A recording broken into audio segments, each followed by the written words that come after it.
Yesterday, this underground shelter was finally sealed. Today, he's about to test something far more dangerous. But before that, there was one critical step left to finish: the roof. All the walls were already standing. OSB panels were fastened one by one. Extra supports were added down the center. Because with underground structures, there is no second chance.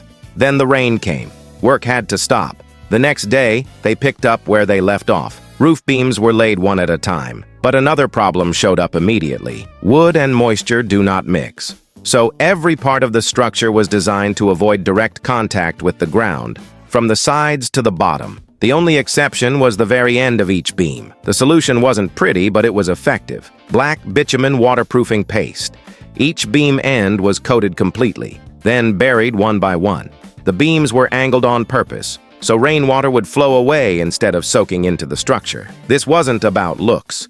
It was about survival underground. Once the roof was finished, the real test began. He chose the most direct method possible, lifting a 1,650-pound car and setting it directly on top of the roof. No extra supports, no safety margin.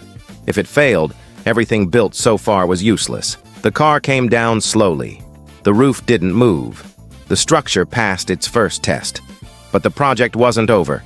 There was still one major problem: no lift for the underground space. The equipment quote came back, 2 to 3 months of waiting, and it required 380 volts. On site, he only had 220. Waiting wasn't an option. Upgrading power wasn't realistic, so he made a third choice: build it himself.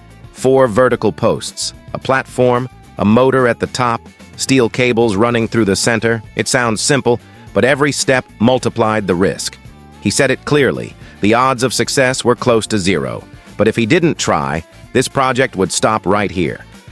So here's the real question: if you knew the risks, would you stop or keep going?